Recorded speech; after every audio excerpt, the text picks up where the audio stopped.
the term regional, it means that now it covers each and every village of the state. Out of the 36 districts in Maharashtra state, 33 have been covered by regional schemes. Only 3 districts are remaining. The work on them is going on. After all the districts are covered, there won't be any single part of the state which is not covered by this act. This is very important. That's why I said in the initially only that the scope for town planners is too high. Tremendous scope is there. These regional plans, they specify the direction of the development.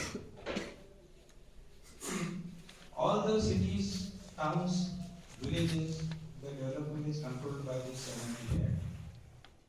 And it defines the actual direction of the development of a particular place. The development of a particular place is place specific. If we go to Pune, you will find that it's an educational hub and a cultural hub of Maharashtra. So, while looking into the town planning aspects of Pune, the major thrust will be establishing more and more educational institutes, educational facilities, and cultural facilities. So, you will find that in the regional plan of Pune, besides Pune and Pimpri-Chinchwad, after that all the rural areas, they have converted lot of areas into educational zones. Because they want to decongest the city, at the same time they want to utilize all the facilities which are existing in Pune for education, better education. That's why they have developed new areas which are outside Pune city limits. Developing all this requires again infrastructure, roads. Infrastructure, it doesn't restrict itself to transportation. It deals with water supply, it deals with drainage, it deals with environmental, it deals with law and order. Infrastructure covers each and every matter. Transportation basically is of 2 different categories. One is public transportation, second is private transportation. If you pay attention to all the developed countries, you will find that their public transportation is very strong, very strong. Just in our state, in our country, if you look at Mumbai, this is one of the best cities in the world. The public transportation is very strong. When you go to any other cities, there is hardly any public transportation. The other cities are not developing at a faster pace because of lack of public transportation. Each and every person will not be able to afford a car and afford a two-wheeler and travel some distances to his work or any other place. You need to have proper, efficient, clean and economical public transportation. Around 20-25 years back, when Kolkata metro started, that was the first time metro rail was introduced in India. Looking at today's metros, if you go and travel in Kolkata metro, it's a old style, it's an improvised version of Mumbai locals. Transformation of metro railways started with the Delhi Metro Railway Corporation. You must have heard about engineer Sridharan. He is the doyen of metro railways and railways basically. A feather in his cap was Konkan Railway. It is the most difficult railway route developed till now. Now the other railway route which is being developed and the most challenging is the Jammu-Srinagar railway line. That is now the most difficult. Previously it was Konkan Railway. He completed it in record time and that's why he was transferred as chairman cum CMD of Delhi Metro Corporation. He had a vision of transforming Delhi into a world-class city.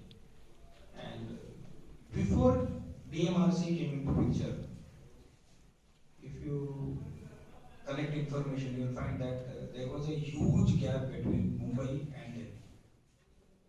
All foreigners, whenever they used to step into India, they used to step into Mumbai. Their journey used to start at Mumbai and at Mumbai. For them, Mumbai was India, Delhi was just the political capital of this country. After Delhi Metro Railway came into picture, now Delhi has overtaken Mumbai. We Maharashtrians, we always are proud of Mumbai, but we have lacked somewhere. Recently, we had a presentation by Mumbai Metro Railways, that is run by Reliance, Anil Ambani. We had a presentation with that. During the Rajiv Gandhi government, he had a vision of providing metro railway services to different various cities. And he had decided that, he means the government, they had decided that where can be a metro railway. So they had fixed a population slab of 40 lakhs. 4 million people and you will have a metro. This was their criteria.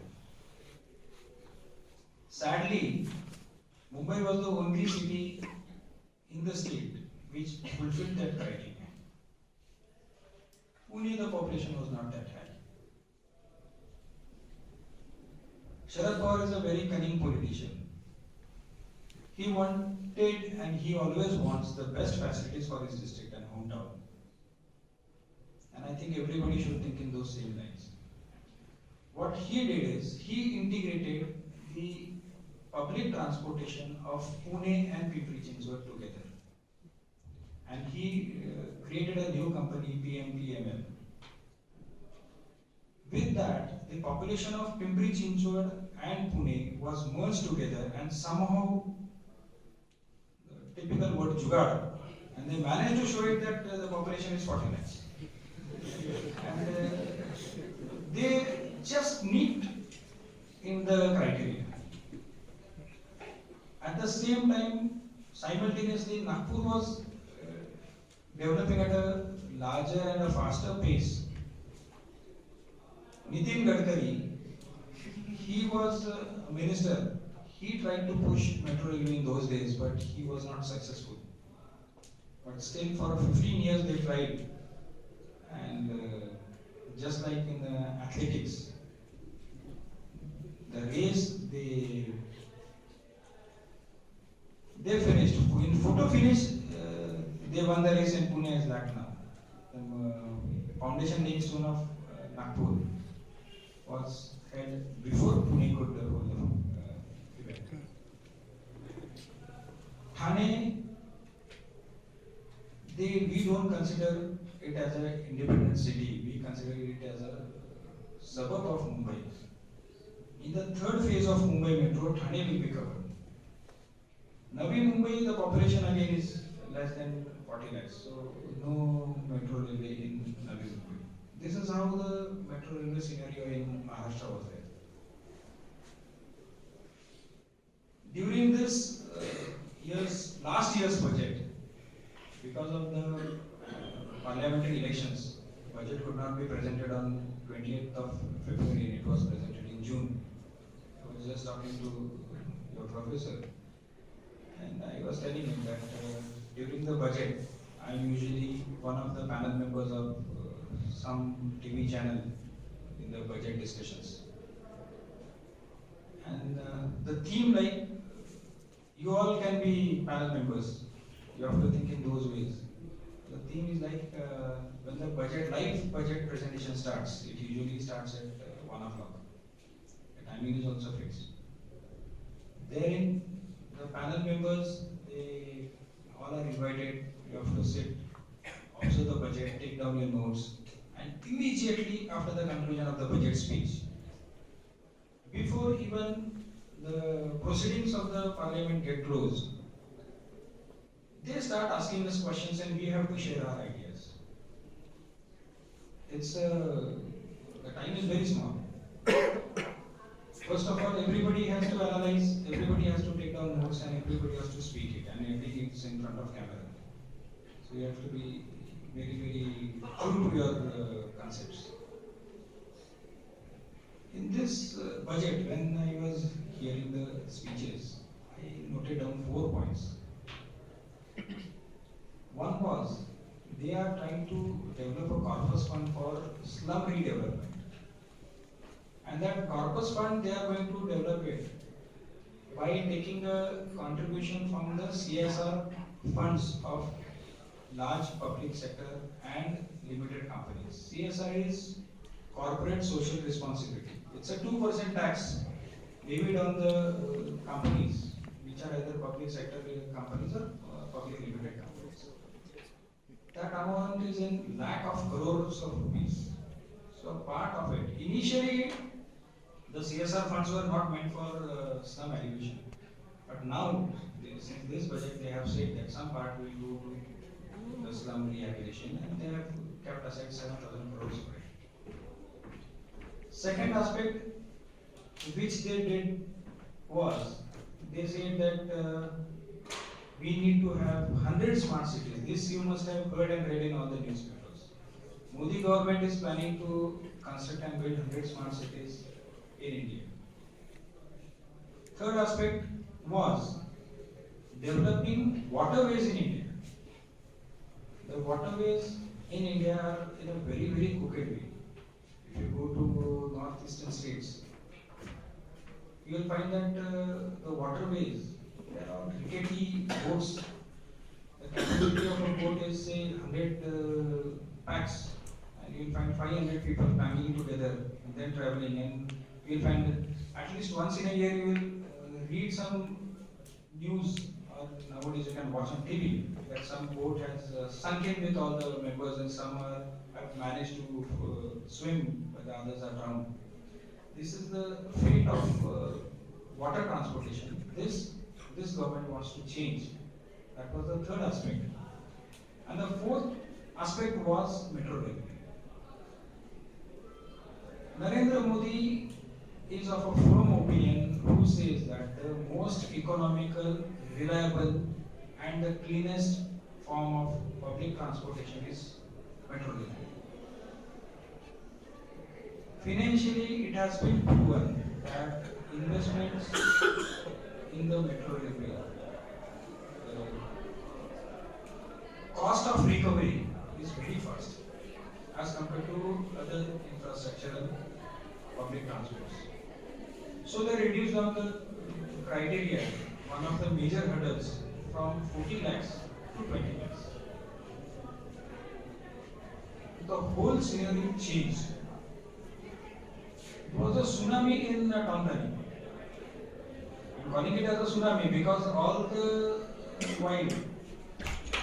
city planners, town planners, they always thought that the criteria for metro railway is 40 lakhs. So, public transportation, in particular metro railways, everybody thought of 40 lakhs and above city, then yes, metro railway. Any city less than 40 lakhs, don't go for metro railway. Go for BRTS. And most of you must have visited Pune. You will find that BRTS routes are unutilized. The whole scheme got, you can say, bungled out in Pune. It got crashed out. Because BRT has got its own limits. Jawaharlal Nehru National Urban Renewal Mission, JNMRM, they provided crores and crores of rupees to BRTs in Pune. Civil engineers have to think about all these factors because all the DPR, detailed project report, is authored by civil engineers. In preparing of DPRs, you have to take financial experts, help of financial experts, but the final signature is always of a civil engineer. So all these aspects are considered, and Modi changed it, and he said yes, we want to design metros for 20 lakh people. I was the first person in the panel discussions to say that we will have metro railway in Nashik city. Maharashtra Times, they carried a full page article of me on metro railway. It's a rare thing that they carry a full page article. I mean, also in on the page number 2. It's a rare case, and they carried my full page article. That is one of the major reasons why I have been nominated as the brand ambassador for Maharashtra Times for 2014-2015. Recently, they have launched a coffee table book at the hands of Chief Minister, and my Metro Railway article is there in it. So you have to be alert always, and Metro Railways are going to change the mode of transportation in our country. Then somebody mentioned about hospitals and schools. Yes, these are very important. You need to have enough spaces for hospitals, enough spaces for schools. Literacy rate of the country is not improving. This is not what I am saying. This is what the recorded statistics say. Because of lack of infrastructural facilities for schooling. Young children, 4 years, 5 years of age, they should feel attracted and welcomed in a proper hygienic atmosphere to go and attend the school.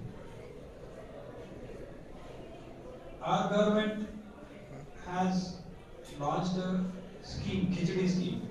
It has paid rich dividends. Many students get enrolled in it. If we provide better educational facilities, more and more students will join schools, and that is the reason why we need to have many schools. The planning standards which are already framed for providing different facilities in a city or a town, they were framed in 1979. The planning standard says that for a primary school, what you need to have is 4 square meters of a constructed area for educational facilities like schools, creches, washrooms. You need to have 4 square meters of area per student.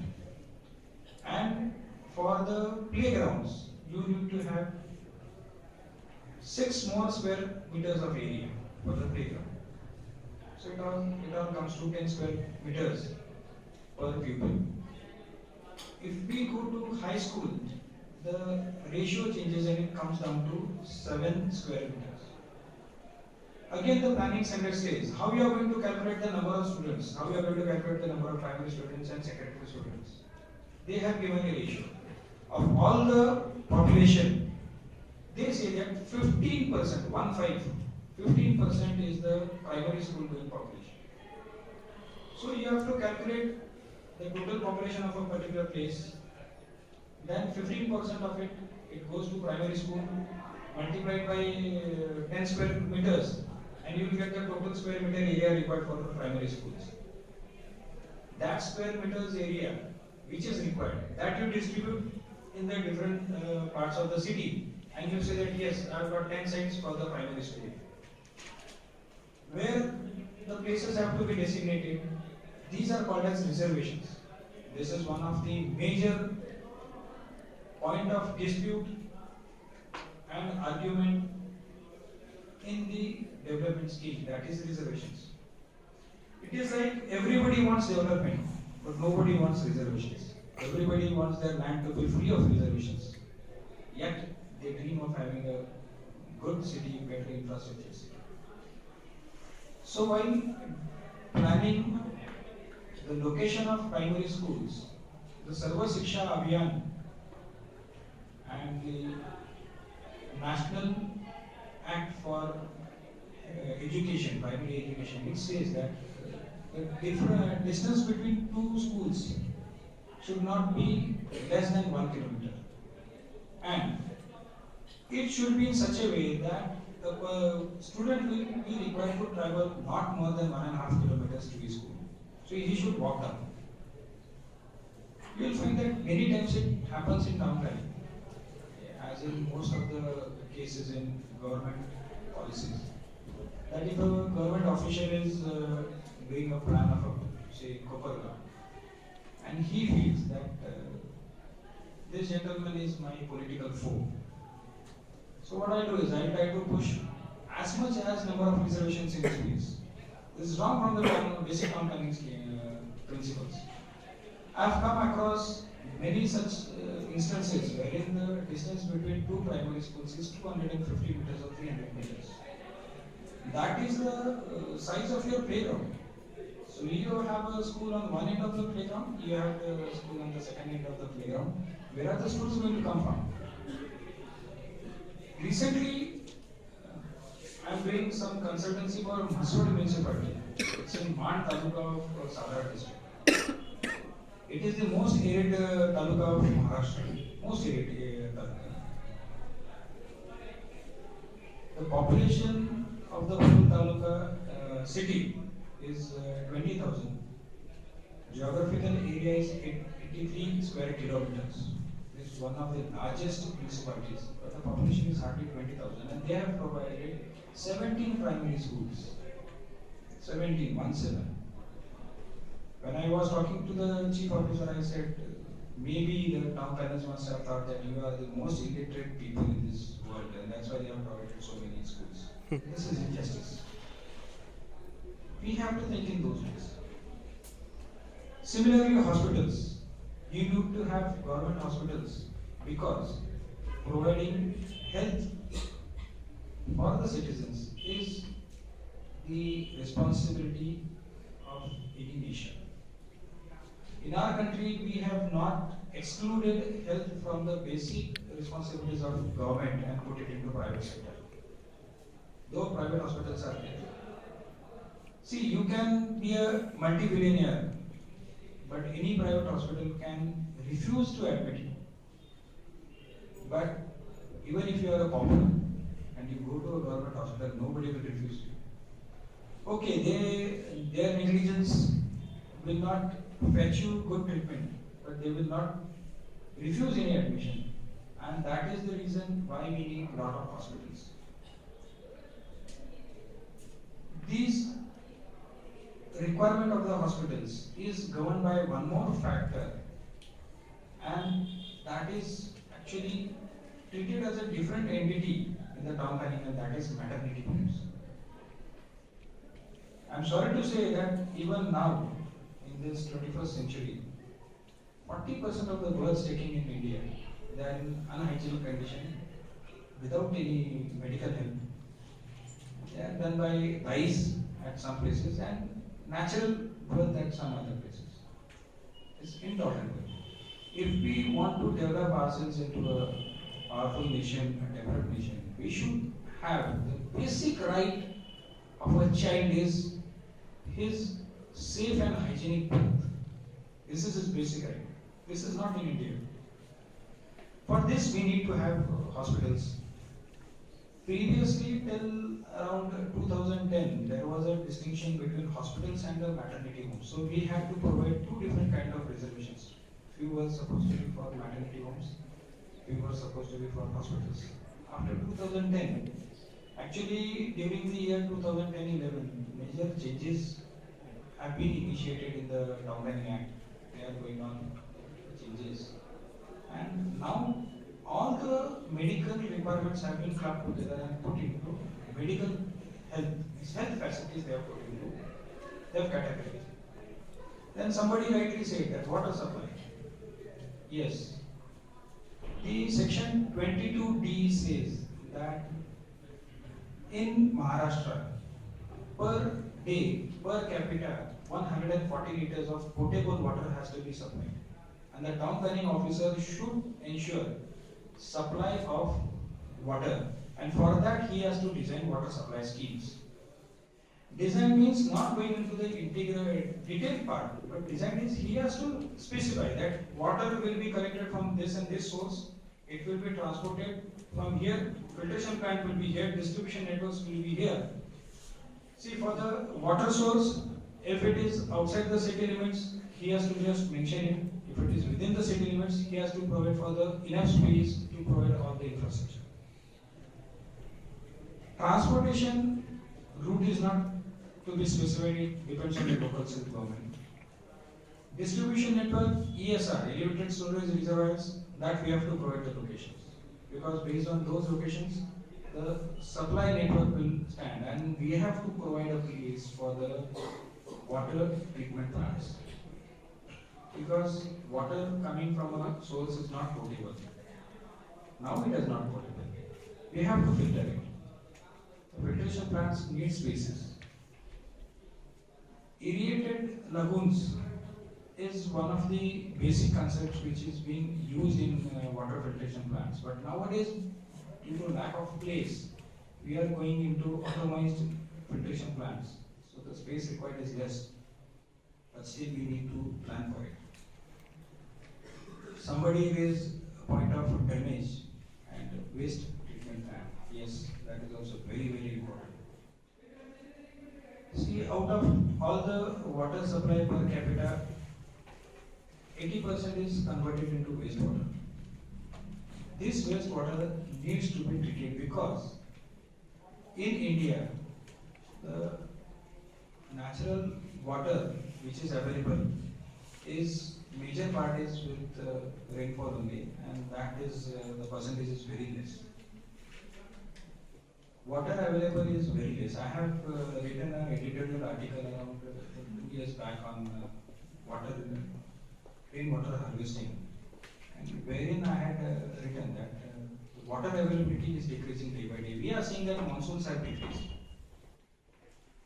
Yes, they have decreased because of over-exploitation of the land mass available. Previously, land used to be fallow, and in fallow lands, they were all grasslands. So we had a vegetation cover. That vegetation cover attracted clouds, and we get rainfall. Nowadays, that vegetation cover has reduced. At the same time, temperature has increased. So evaporation of water has actually increased, but precipitation has decreased. You can call it as greenhouse effect, or you can call it as environmental impact. But that is one most important factor on which civil engineers will be put to task in the next 10-15 years. Providing sufficient potable water to the citizens is very, very important. So, treatment of wastewater is very important. If proper treatment is done, technique is proper, then though it is not up to the potable limit, but it's near potable limit, and in future we'll have to design two different water schemes. One will be of potable water, and second will be water used for other purposes. Other purposes means washing your clothes, washing your cars, toilets and all. I have been to an exhibition recently, and there I found a stall by Toto company. It's a Japanese company into sanitary waste.